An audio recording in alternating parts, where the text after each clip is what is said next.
Olá, todo mundo. Estamos aqui para a nossa 36ª aula do curso de Física e Matemática Avançada. Nós vamos estar iniciando aqui uma nova sessão que está com um título bem genérico, Funções de Green e Transformadas, certo? Mas talvez o objetivo da aula de hoje pudesse ter sido algo mais específico. Coloquei aqui funções de Green, calcular funções de Green mediante transformadas, praticamente repetindo o título dessa sessão. Mas hoje, especificamente, eu vou usar um problema simples, discutido já na aula anterior, que é simplesmente uma equação diferencial que leva uma exponencial, como uma desculpa para eu ensinar a inversão de Laplace por integração complexa, utilizando o contorno de Brownwick, ok? Então, vamos lá. Então, só para fazer uma conexão com a aula passada, nós vimos lá que nós tínhamos um problema de valor inicial, x ponto mais alfa x, onde alfa era uma constante, certo? Com uma dada condição inicial. Evidentemente, nós já sabemos todos que a solução é alguma coisa proporcional à exponencial de menos alfa t, embora possa haver sutilezas acerca do domínio. Será que essa nossa solução proporcional à exponencial de menos alfa t vale para todo t real?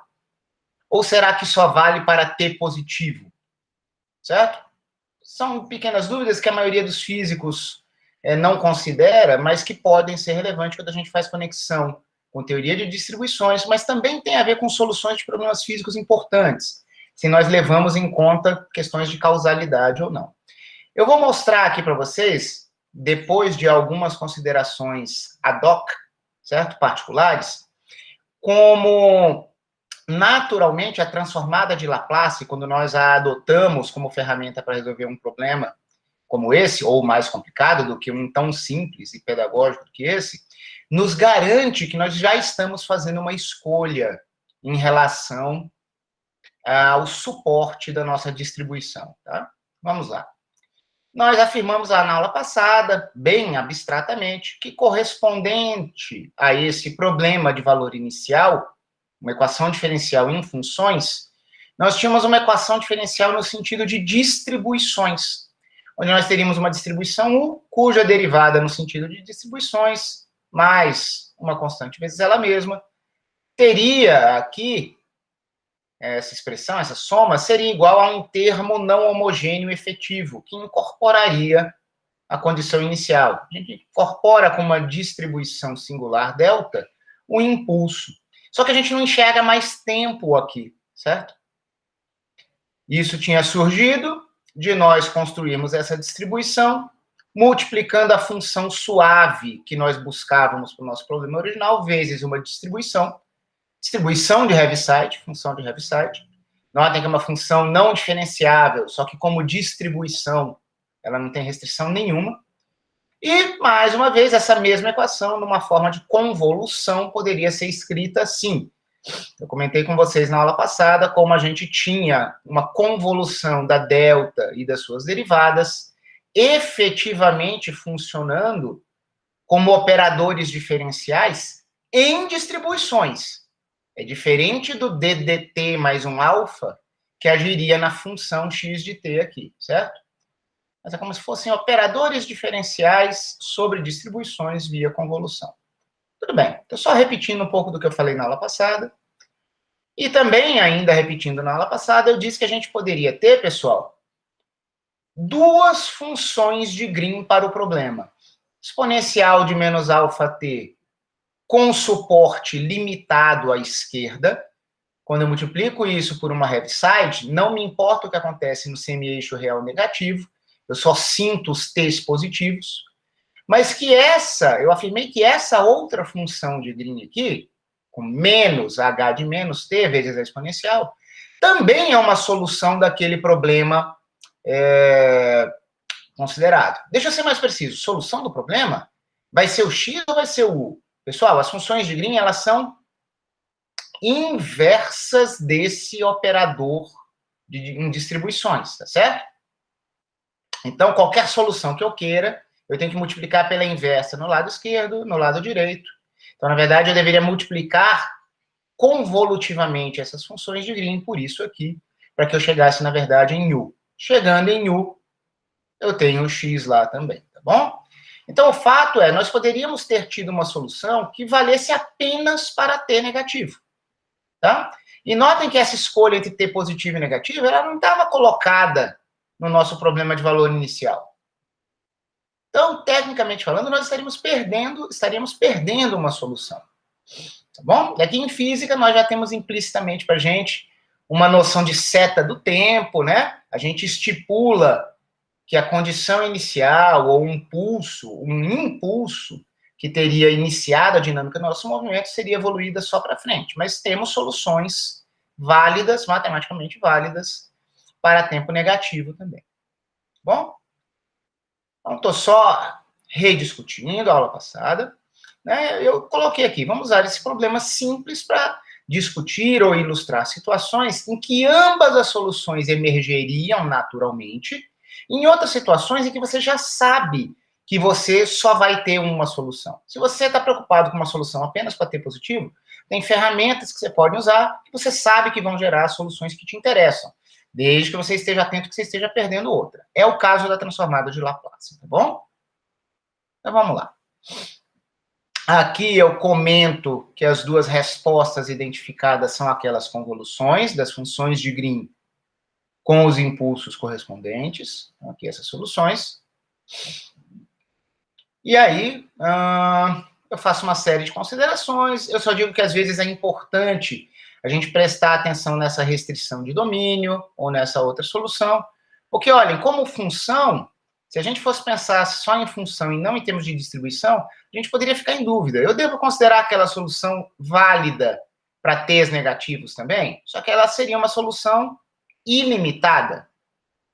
Ah, não, eu só quero ter positivo mesmo, professor, vou truncar. Tudo bem, mas aí você tem uma função, teria uma função, né, se você não quer pensar em distribuições, não diferenciável. Como que você podia estar propondo uma solução como essa aqui em rosa, truncada, no sentido de funções usuais, se você queria uma função que fosse pelo menos diferenciável uma vez, já que você está jogando numa EDO uma vez diferenciável, tá? São pequenas sutilezas aqui. O que eu quero dizer é que pensar em termos de distribuições é a única saída completamente satisfatória, tá? Mas é óbvio, funções são mais fáceis para a gente. Vamos ver o que a gente obteria se a gente fizesse uma transformação de Laplace.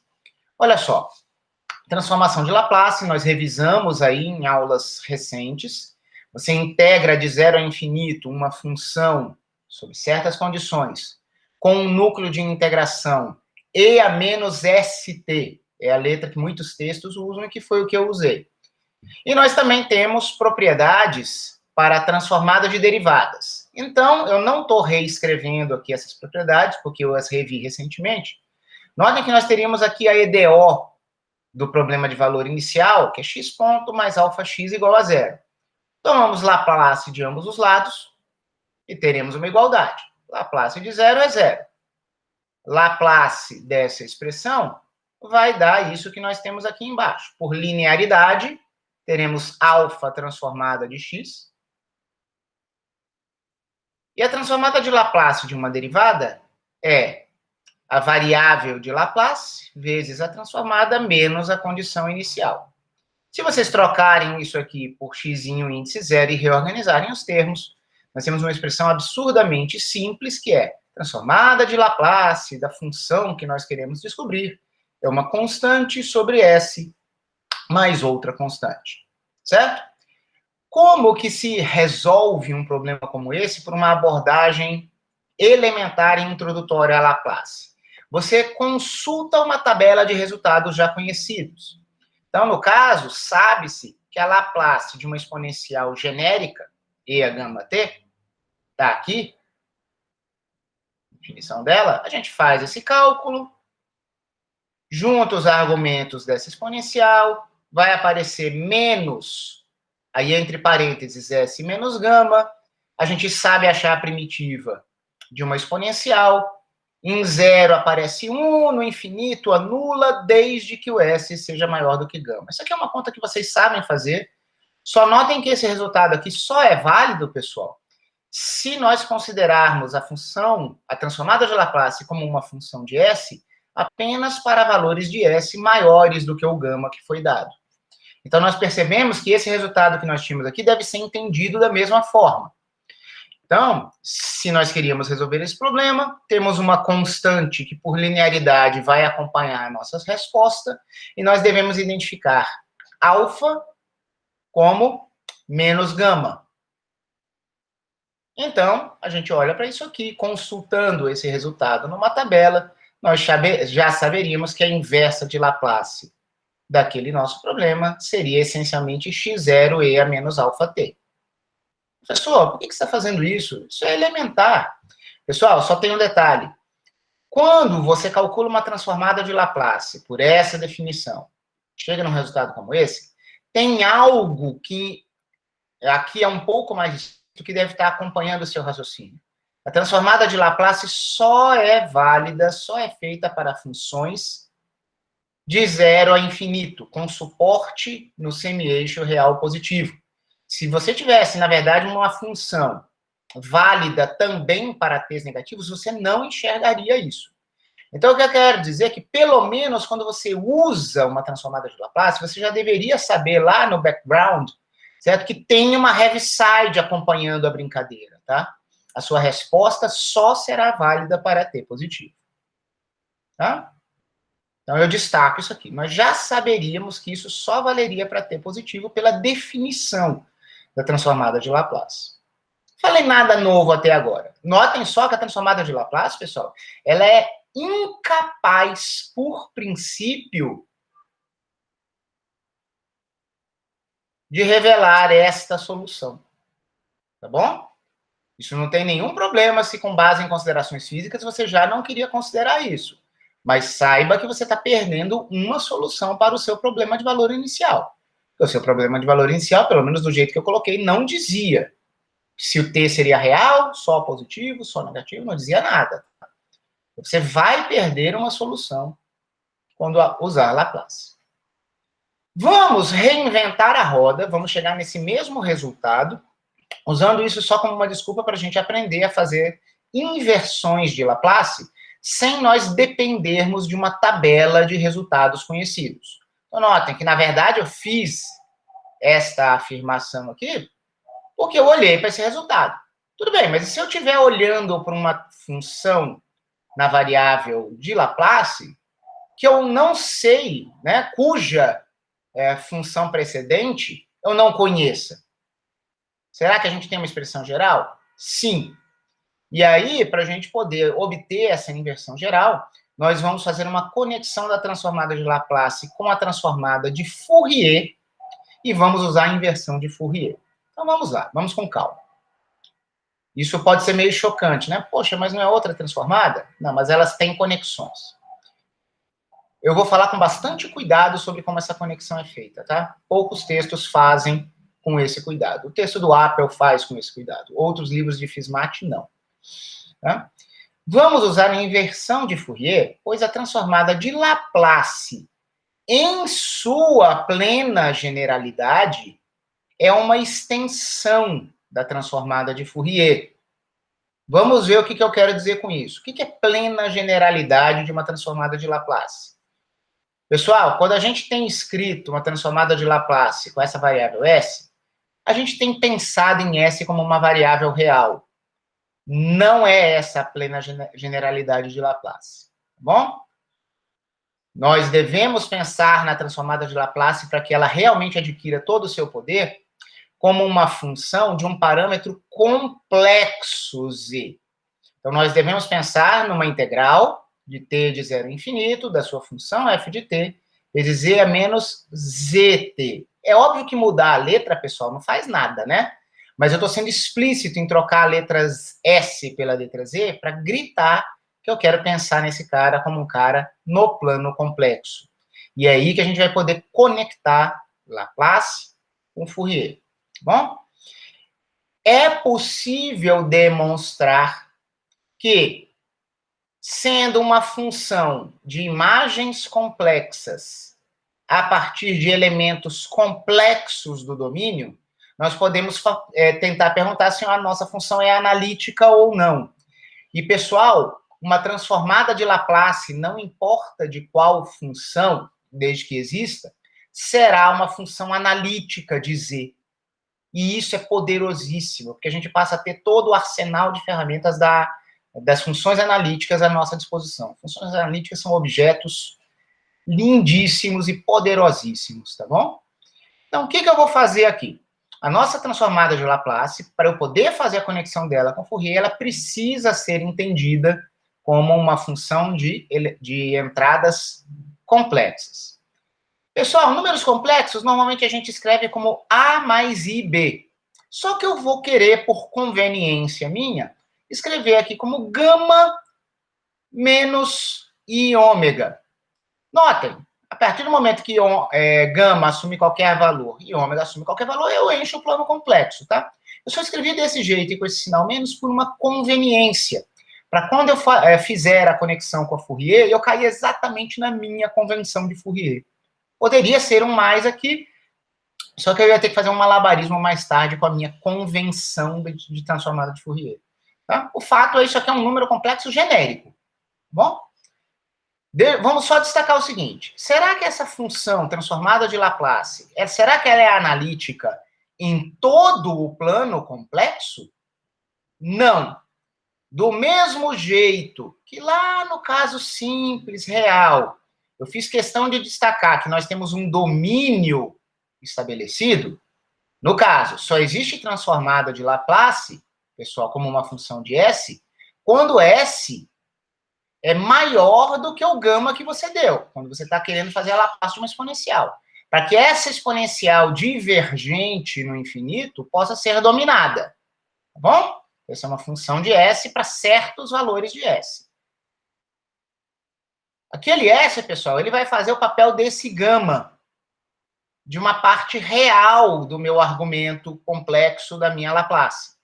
E, para que essa integral não divirja, a parte real do meu Z sempre precisará, ou tipicamente precisará ser maior do que um certo valor, para garantir que eventuais divergências exponenciais dessa função sejam domadas por um termo exponencialmente decadente que vem da parte real desse cara, um E a menos gama T, que precisa dominar qualquer tendência divergente que eu pudesse ter aqui. Então, na prática, a parte real do nosso Z precisa ser maior do que um certo valor. Pessoal, eu estou dizendo que as transformadas de Laplace serão funções analíticas de Z, mas tipicamente não em todo o plano Z, todo o plano complexo, e sim para semiplanos à direita, com a sua parte real de Z, maior do que um certo limiar. É um limiar que depende da função. Ela pode ter tendências divergentes que devem ser dominadas. Tendências divergentes potencialmente exponenciais. Haveria uma exponencial máxima, que sozinha divergiria, que eu preciso considerar a parte real do meu argumento complexo maior do que aquilo, para que eu tenha uma, digamos assim, uma domestificação dessa possibilidade de divergência. Então, a transformada de Laplace, ela precisa considerar uma abscissa de convergência, tá? A abscissa de convergência é o menor gama que você poderia ter, tal que a função possa ser dominada por alguma exponencial e ainda ser uma função integrável, tá? Eu não sei se todos vocês estão familiarizados com as noções de ínfimo e supremo. Pessoal, ínfimo é como se fosse um mínimo de um conjunto, só que o mínimo de um conjunto tem que pertencer ao próprio conjunto. Um ínfimo é um piso para os seus valores, só que pode estar fora daquele conjunto, tá bom? A gente usa isso com conjuntos abertos, tá? Por exemplo, o conjunto na reta real entre A e B, com B maior do que A, imaginem, parênteses abertos em A e B, tem como ínfimo A e tem como supremo B, tá bom? Notem que A e B não pertencem ao conjunto, mas de alguma forma eles são os piso e teto mais justos que a gente pode ter. Então, essa é a ideia de um ínfimo aqui, tá? A gente define como abscissa de convergência a menor força de uma exponencial que eu pudesse ter, que seria capaz de domar uma função, e eu constituir um integrando que ainda seria integrável. Então, eu vou dominar esse cara no infinito, tá bom? Pode parecer abstrato, mas essa é a ideia da abscissa de convergência, já apareceu aqui. No caso, eu tinha dito nesse exemplo simplérrimo, até mesmo antes de eu complexificar esse S, que esse S deveria ser maior do que o gama dado, não é? Esse cara seria a abscissa de convergência nesse exemplo simples. Só que essa função já era uma exponencial pura. Eu estou dizendo que a transformada de Laplace estará definida para funções que possam ser eventualmente dominadas por exponencial, mas elas por si só não precisam ser exponenciais puras, tá bom? Mesmo assim, vai haver uma abscissa de convergência. Vamos lá.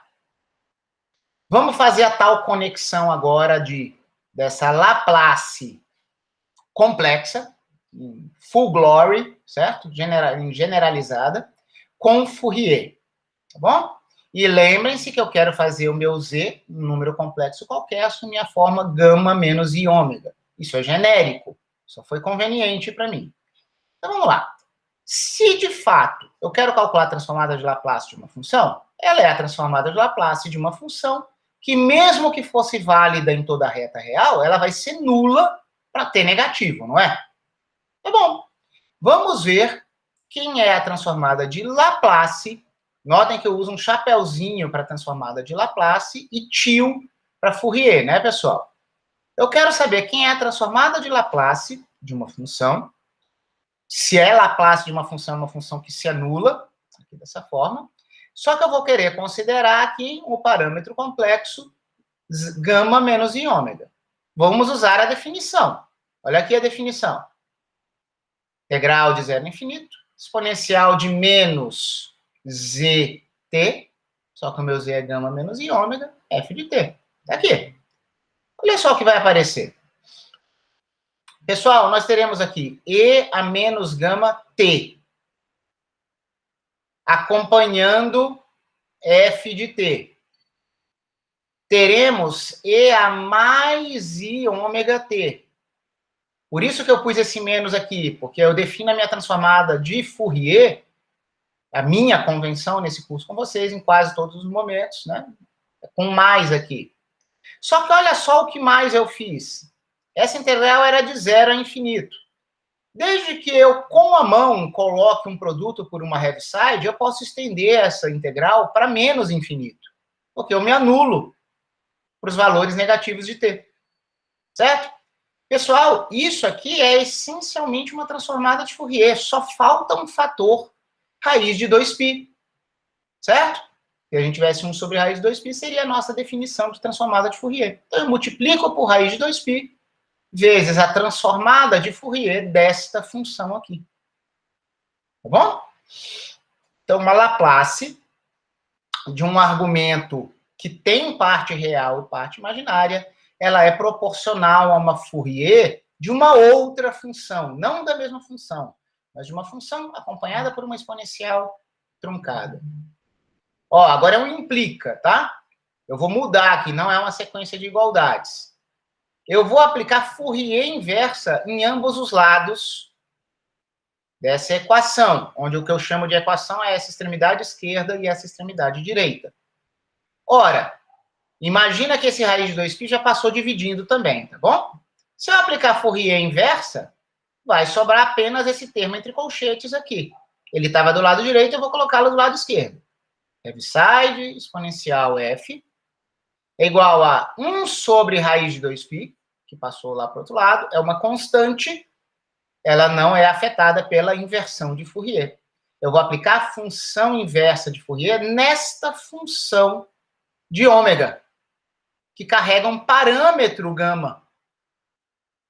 Transformada de Fourier, nessa minha anotação, certo? Me leva a funções de ômega. Então, gama faz o papel de um parâmetro, certo? Só inversão de Fourier aplicada a ambos os lados. Vamos escrever explicitamente na nossa convenção quem é a inversão de Fourier. O 1 sobre raiz de 2π continua aqui, mas ele era ele veio do processo de ida, ele não veio da inversão de Fourier. Agora, entre chaves, eu vou colocar toda a inversão de Fourier mencionada, e ela é 1 sobre raiz de 2π. Integral em toda a reta real na variável ômega, e a menos i ômega t, é o núcleo de Fourier para inversão, vezes a função cuja inversa de Fourier eu quero calcular. Está ela aqui, é o argumento. Inversão de Fourier deste objeto. Não é isso que está dito aqui? Novamente, é um implica, não é sequência de igualdades. Por quê? Porque essa exponencial, pessoal, aqui, ela depende do parâmetro gama e da variável t, mas ela não depende de ômega. Então, eu posso passar esse cara para o outro lado dividindo e posso entrar com ele na integral. Então, vai ficar do lado esquerdo apenas HF igual a 1 sobre 2π, que surge naturalmente desse produto, vezes a nossa integral. Aqui a integral, a mesma função que nós tínhamos antes, só que esse e menos gama t, ele passou dividindo e entrou na integral como e a mais gama t, e eu vou reuni-lo aqui com a exponencial oscilatória que já estava lá. Tudo bem? Não dependia de ômega, pessoal, essa exponencial, então ela pode entrar. Ah, o mesmo argumento está aqui e aqui? Sugestivo isso, né? Se a gente estivesse numa integral real com a qual nós estivéssemos bem familiarizados, a gente pensaria numa mudança de variáveis. Poxa vida, professor, mas isso aqui é complexo, eu estou um pouco confuso. Pessoal, não precisa ficar confuso. Ó, nós estamos no plano complexo das variáveis z, tá bom? Nós estamos aqui variando apenas a variável real ômega. Só que ômega, pessoal, ele faz o papel da parte imaginária, não é isso? Eu teria um plano complexo z, que ao invés de eu dizer que eu teria x mais y, eu teria gama menos i ômega. Pessoal, toda integral complexa é uma integral de caminhos. Em termos da variável z, a gente estaria andando numa vertical, porque a gente estaria variando só a parte imaginária. Vamos ver isso com super calma. Esses dois próximos passos que eu vou colocar aqui, eu poderia pulá-los, tá? Se eu já tivesse seguro. Eu coloquei essas duas passagens intermediárias para tentar ser didático aqui com vocês. Vejam só. Vamos escrever explicitamente o que a gente quer dizer com essa integral aqui. 1 sobre 2π. Essa integral imprópria, pessoal, poderíamos escrevê-la como limite, r tendendo a infinito, de menos r a mais r, do mesmo integrando. Ó, só fiz isso para mostrar que o ômega realmente ele é real, ele estaria variando de menos r a mais r. Eu vou chamar, pessoal, gama menos i ômega de z. Eu vou fazer uma mudança de variáveis. Notem que gama é um parâmetro, é como se fosse uma constante aqui, assim como o menos i é uma constante. A variável de integração de verdade é ômega. É uma relação linear. Claro que quando a gente tem transformações não lineares nos complexos, a gente podia ficar meio cabreiro, né? A gente pode ter retas virando círculos. Tem umas construções esquisitas para transformações de variáveis complexas. Só que z igual a gama menos i ômega é linear. Então, se o ômega caminha ali dando uma reta no plano complexo, em termos da variável z, é uma reta também, não tem dúvida, tá? Então, note, a gente pode dizer que isso aqui é f, chapéu, uma forma funcional que eu desconheço de z, exponencial de zt, e, pessoal, nós temos diferenciais de parte real e parte imaginária. Se eu vou chamar isso aqui de z, o dz seria um d gama menos i d ômega. Só que não faz sentido falar em d gama, porque o gama está fixado, é zero. Então, dz é menos i d ômega. Tá bom? dz é menos i d ômega. Ou, em outras palavras, d ômega é dz por menos i. Tá? Aqui é um caso, é um número complexo em particular que calhou de ser real. porque a gente está olhando só para a parte imaginária, sem o i, certo? Tudo bem, mas eu poderia estar imaginando que para gama constante, eu estou andando num DZ. Ó, mas eu faço mudança de variável, os limites de integração têm que mudar, não é? Então, ó, quando ômega valia menos R, a minha variável complexa correspondente seria gama menos I vezes menos R. Então, seria gama mais IR. É uma troca de sinal por causa desse menos com esse menos. Tá bom? E quando ômega valesse mais R, teria gama menos I, Rzão. Tá aqui. Tá vendo esse menos I? Vou levá-lo para fora. Só o I. Eu vou deixar o sinal menos e vou inverter essa integral de linha complexa. Eu vou pôr o gama menos IR embaixo, o gama mais IR em cima. Mas o I saiu. O sinal menos inverteu esse cara. Simbolicamente, não vou deixar esse limite aqui de novo, a gente escreve, vários livros escrevem isso. Gama menos I infinito, gama mais I infinito, para simbolizar que seria esse limite, claro, com esses caras invertidos aqui por causa do sinal menos. Tudo bem? Então, muitos livros viram e gritam, é fácil ver que a inversa de Laplace obedece a essa expressão aqui. Agora, eu estou tentando ser cuidadoso aqui para vocês, para dizer o que isso quer dizer. Isso é um caminho de integração com parte real, constante e fixada. E a gente anda na vertical, de valores muito baixos para valores muito altos. De que função? Da Laplace que nós conhecemos, nós temos uma função f, estamos olhando a transformada dela, e queremos descobrir quem é ela, né? Mas o que nós temos na mão é a transformada dela. Multiplique por E a ZT, você tem um integrando de uma integral complexa de caminhos. Beleza? Vamos tentar ver uns desenhos aqui, vamos tentar falar um pouco mais sobre isso. Como é que é? Gente, olha só. Se eu expressasse o meu plano complexo nas partes real x e y, primeiro, eu tinha uma abscissa de convergência, no sentido que se eu passasse uma vertical por esse gama zero aqui, a minha função transformada, ela só está definida para cá. Semiplano direito. Esse gama zero depende da função f considerada. Tá bom? Eu sei que eu só estou considerando valores de z. Vou voltar lá em cima. Ó, em que a parte real é maior do que essa abscissa de convergência, tá bom? Então, desde o começo, quando eu fiz essa conexão aqui com Fourier, eu sei que o meu gama é maior do que isso.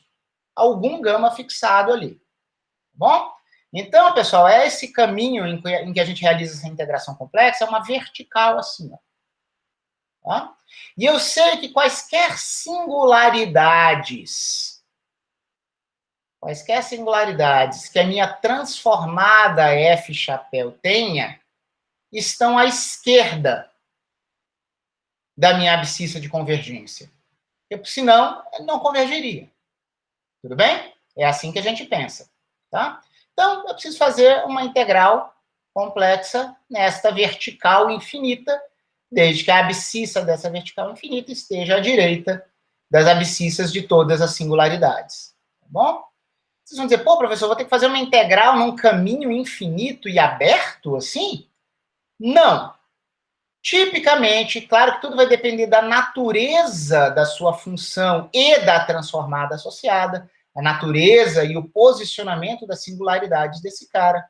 Mas se for qualquer quantidade finita de singularidades, pelo menos no caso em que seja uma quantidade finita de singularidades, a gente sempre vai poder imaginar, se for uma quantidade finita, que mesmo que a gente não estendesse esse caminho aqui até infinito, mas desde que ele fosse suficientemente comprido, nós poderíamos fechar uma semicircunferência de modo que todas essas finitas singularidades estariam no interior deste contorno, tá bom? Pessoal, tem gente que chama só essa reta aqui de contorno de Bromwich, certo? Outros textos chamam você imaginar que você conseguiu englobar todas as singularidades isoladas do seu problema nesse contorno de Brownian. Bom, pessoal, é importante que sejam isoladas, tá? Mas tudo bem. O fato é, a gente pode fazer isso. Depois que nós fizemos isso, pessoal, depois que todas as singularidades estão ali dentro, vocês conhecem o princípio da invariância por deformações, certo? Desde que você não atravesse singularidades, você pode deformar um contorno fechado como você queira, e o resultado da integral não muda. Então, na verdade, esse nosso limite aqui de ir para o infinito é interessante, sim, porque eu garanto que se eu penso nesse contorno fechado, não só essa altura e esse piso aqui ficam, né, tão extensos quanto eu queira, mas também esse raio dessa semicircunferência vai tão longe quanto eu queira. Dá para provar que, sendo uma função que admite Laplace dominada por exponenciais, eu posso ir longe o suficiente para que toda a integral nesse trecho se anule. É muito parecido com o que a gente faz no lema de Jordan para calcular transformadas de Fourier, sendo que nesse caso a gente faz assim, né? No semiplano superior. Aqui nós estamos com um semiplano esquerdo agora. Mas desde que esse raio fique muito grande, isso aqui se anula. Então, na verdade, essa nossa integral, que parecia ser numa reta infinita, na verdade, pode ser vista como um contorno fechado. Vale teorema dos resíduos, tá certo? Eu comento aqui, ó, uma vertical à direita de todas as singularidades e R grande o suficiente para englobá-las. Quando a gente estava pensando num R nesse sentido aqui, ó, antes de eu escrever isso, certo? Notem que ir de menos R a mais R, pessoal, eu já estou preparando esse R para ser o raio dessa semicircunferência. Vai valer teorema dos resíduos, será um contorno fechado. Notem que ele está orientado positivamente, porque é anti-horário. Então, pelo teorema dos resíduos, essa integral aqui, neste contorno, na verdade, é a mesma coisa que uma integral num contorno fechado. Então, ela por si só é 2πi, soma dos resíduos do integrando. O 2πi que vem com o teorema dos resíduos cancela com esse 1 sobre 2πi que surgiu das nossas manipulações. Então, a nossa função truncada, não se esqueçam que era isso que estava lá na extremidade esquerda do nosso resultado, tá? Para ter resultado nisso. Ela é 1 sobre 2πi vezes 2πi soma dos resíduos. O 2πi se cancela, então o nosso H de t, F de t, será a soma em todos os resíduos, quando nós percorremos nessa soma todos os nossos polos. Vamos falar aqui, pelo menos para o caso, de singularidades isoladas, conteníveis dentro de um contorno fechado. Pessoal, possíveis problemas. Poderíamos ter singularidades não isoladas, como cortes infinitos ou cortes finitos em funções complexas. Existem complicações assim. Ou mesmo que fossem singularidades isoladas, podia ser que elas se estendessem de uma forma que elas nunca poderiam ser contidas num contorno qualquer, tá? Isso aí são problemas. Eu estou imaginando que eu tenho singularidades isoladas e mesmo que fossem em quantidade infinita, fossem conteníveis por algum contorno suficientemente grande. Pelo menos nessas situações, eu estou afirmando que H de t, F de t será a soma dos resíduos do integrando. Notem que o integrando não é só a transformada de Laplace, ela vem acompanhada por uma exponencial, e essa soma se estende nesses seus polos, né? Nós chamamos essas singularidades isoladas de polos. Tá bom? Vamos lá. Esse é o resultado geral que eu queria marcar para vocês. Notem que apareceu uma integral toda maluca, um contorno estranho, né? A gente já tinha visto semicírculos assim, e não deitados, né? Mas usando o teorema de resíduos, nós temos uma expressão operacional, na verdade, bem simples. desde que você perceba que qualquer função só faz sentido para t positivo. Isso está muito explícito aqui, quando a gente conectou Fourier e Laplace. Vamos aplicar este resultado geral, dentro das condições, é geral, mas dentro das condições que eu falei sobre a natureza das singularidades, ao problema do início da aula. Nós queremos achar quem é a função que tem como transformada de Laplace x0 sobre S mais alfa, não era isso? Aqui eu digo Z. Muito bem, essa inversão de Laplace estará multiplicada por uma Heaviside, para ser truncada. Essa soma, pessoal, degenera-se em uma única parcela, que é a única singularidade que nós temos, é um polo simples em menos alfa. Como que a gente calcula o resíduo de um polo simples? Limite de Z menos o polo vezes o nosso integrando, tá bom? Limite de Z tendendo ao polo, de quem? De Z menos o polo vezes o integrando.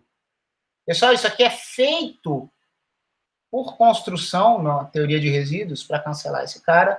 Pessoal, estou usando uma fórmula aqui, imaginando que todo mundo lembra como se calcula o resíduo de um polo simples, tá? Eu já fiz isso aqui nesse curso uma vez, e isso é algo que vocês deveriam saber. Perguntem-me se vocês não souberem, tá? Mas esse cara, claro que a gente não pode cancelar, mas no limite, é como se cancelássemos, basta nós jogarmos aqui E a menos alfa, então teremos x0 e E a menos alfa t, mais uma vez. Uau, familiar, funciona. Só que nós estamos efetivamente truncando, nós sabemos que estamos truncando. Tudo bem? Repito, acabou sendo meu maior objetivo nesta aula, explicar o contorno de Bernoulli e essa inversão de Laplace, embora a gente tenha conectado com esse nosso exemplo simples. Veremos outras aplicações de transformadas nas próximas aulas. Notem que mesmo com contorno de Bernoulli, é óbvio que eu não acharia a solução para t negativo. Vocês vão ver que esse mesmo problema, por mais simples que seja, poderá ser resolvido também pela transformada de Fourier diretamente. A transformada de Fourier não assume compromisso com t positivo e ambas as soluções surgirão na próxima aula. Por enquanto, era o que eu queria falar para vocês hoje. Peço apenas que vocês aguardem o fim da gravação.